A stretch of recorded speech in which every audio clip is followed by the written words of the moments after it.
प्रिय विद्यार्थियों, लोक प्रशासन की कक्षा में आपका स्वागत है। हम लोग लोकतंत्र में नौकरशाही की भूमिका का चैप्टर पढ़ रहे थे। इससे पूर्व हम लोगों ने लोक सेवा और नौकरशाही क्या है और नौकरशाही का अर्थ और परिभाषाएं परंपरावादी दृष्टिकोण से और आधुनिक दृष्टिकोण से क्या हैं उसके बारे में पढ़ा था। आज हम FM मार्क्स के विचार और FM मार्क्स के अनुसार नौकरशाही के जो प्रकार हैं उसके बारे में पढ़ेंगे। FM मार्क्स ने नौकरशाही के संबंध में जो मत व्यक्त किया है वह पूर्णतः सटीक प्रतीक होता है। उन्होंने कहा है कि करोड़ों लोगों ने नौकरशाही शब्द नहीं सुना, किंतु जिस किसी ने भी सुना है वह या तो उसे उसके प्रति शंकालु अथवा यह समझता है कि नौकरशाही शब्द किसी न किसी बुराई से संबंधित है। यद्यपि पूछे जाने पर वह इसका अर्थ बताए जाने से कतराएगा, किंतु वह अवश्य कह देगा कि इसका मतलब कोई बुरी बात है। विभिन्न विद्वानों ने नौकरशाही को विभिन्न अर्थों में देखा है। FM मार्क्स ने उन 4 अर्थों का उल्लेख किया है जिनमें क्या है विभिन्न विद्वानों ने नौकरशाही शब्द का प्रयोग किया है। पहला जो है वो है कि नौकरशाही एक विशेष प्रकार के संगठन के रूप में। यहाँ पे क्या है, नौकरशाही का अर्थ ही चल रहा है हमारे, उसी अर्थ को क्लियर कर रहे हैं। मार्क्स के अनुसार नौकरशाही एक ऐसा विशेष प्रकार का संगठन है जो सरकारी नीति को क्रियान्वित करने के लिए उत्तरदायी होता है। नौकरशाही के इसी अर्थ को पिफनर ने भी इस प्रकार व्यक्त किया है कि कृत्यों के एक विशेष प्रकार के व्यवस्थित संगठन को जो सामूहिक प्रयत्न से उद्देश्यों को सबसे अधिक प्रभावशाली ढंग से प्राप्त कर सकता है, नौकरशाही कहते हैं। दूसरा जो रूप है, अर्थ जो है वो है संगठन के अच्छे प्रबंध में बाधक एक व्याधि के रूप में। लास्की एवं जॉन विग ने नौकरशाही की उन विशेषताओं जिनके कारण नौकरशाही को एक बीमारी या व्याधि या समस्या के रूप में दिखाया गया है का उल्लेख किया है, और उसमें उन्होंने बताया है कि प्रशासन में दैनिक कार्यों पर बल देना, नियमों की तुलना में लचीले बल को त्यागना, निर्णय में विलंब करना, मनमानी करना, ज़्यादा खर्च करना, नवीन प्रयोगों में आस्था न रखना, रुचि नहीं लेना, ये बातें बताइए। इसी प्रकार कठोरता, यंत्रवत्ता, अमानवीयता, औपचारिकता, घमंड, आत्म उन्नति, आत्महीनता आदि क्या है नौकरशाही के प्रमुख लक्षण हैं। इन गुणों या अवगुणों के कारण नौकरशाही अच्छे प्रबंध में एक क्या है बाधक व्यवस्था के रूप में देखा जाता है। एक है नौकरशाही बड़ी सरकार के रूप में। यहाँ पे हम क्या है नौकरशाही किन किन अर्थों में प्रयोग में लाया जाता है उसके बारे में देख रहे हैं।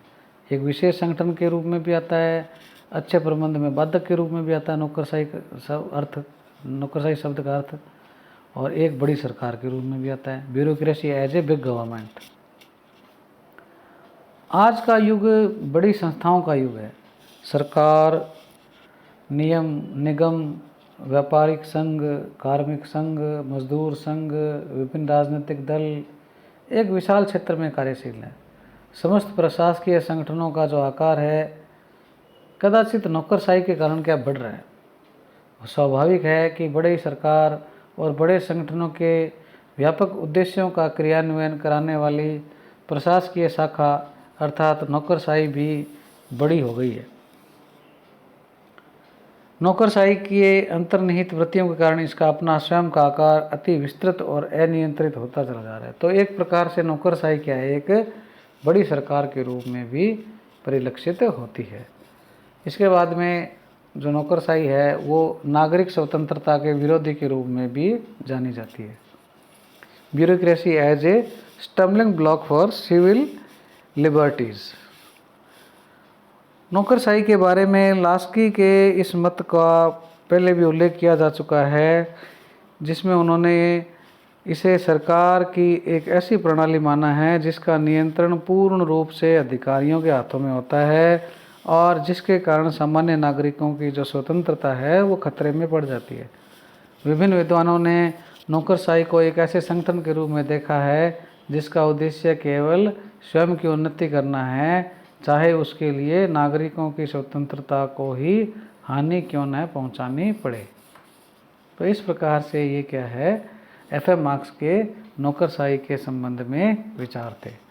इसके पश्चात हम एफ.एम. मार्क्स के नौकरशाही के प्रकारों के बारे में देखते हैं। एफ.एम. मार्क्स ने नौकरशाही को 4 श्रेणियों में वर्गीकृत किया है। पहला है अभिभावक नौकरशाही, गार्जियन ब्यूरोक्रेसी। ये क्या होती है?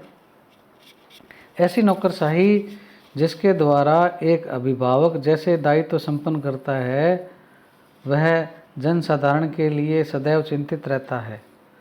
प्लेटो के आदर्श राज्य की योजना ऐसी नौकरशाही का प्राचीन उदाहरण है। जैसे गार्जियन अपने बच्चों का ध्यान रखता है, उसी प्रकार नौकरशाही भी क्या है, ध्यान रखती है। आधुनिक युग में प्रशा की नौकरशाही जो 1640 से 1650 में रही है, इस श्रेणी में मानी जा सकती है।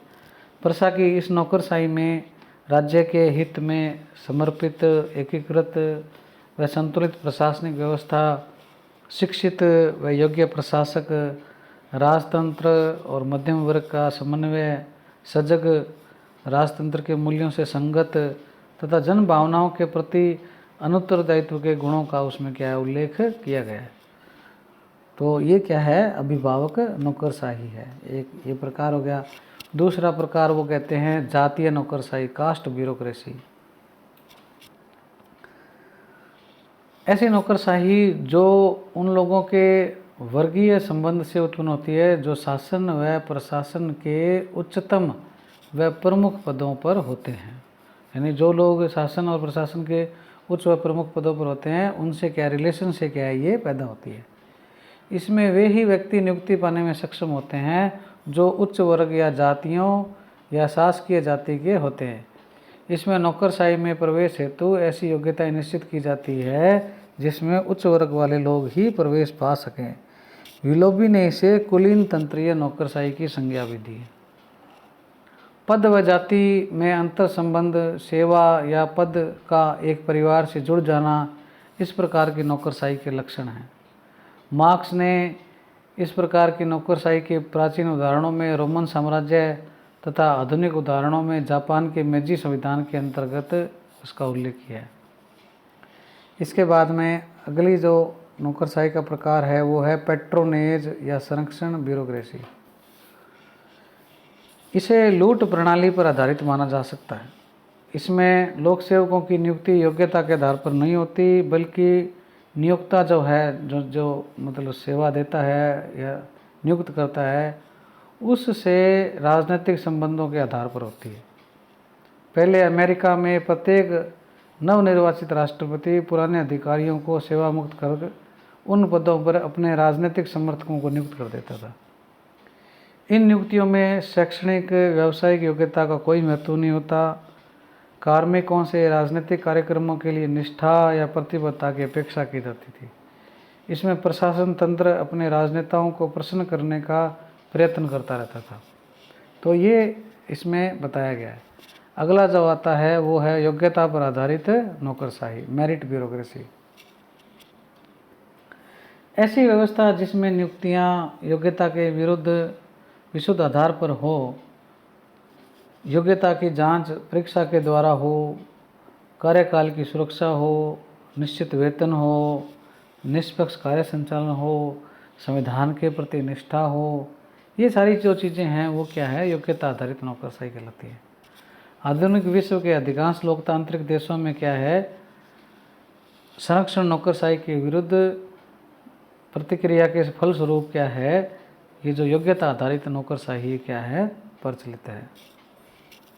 तो इस प्रकार से हम लोगों ने आज एफ.एम. मार्क्स के नौकरशाही से संबंधित विचारों के बारे में पढ़ा।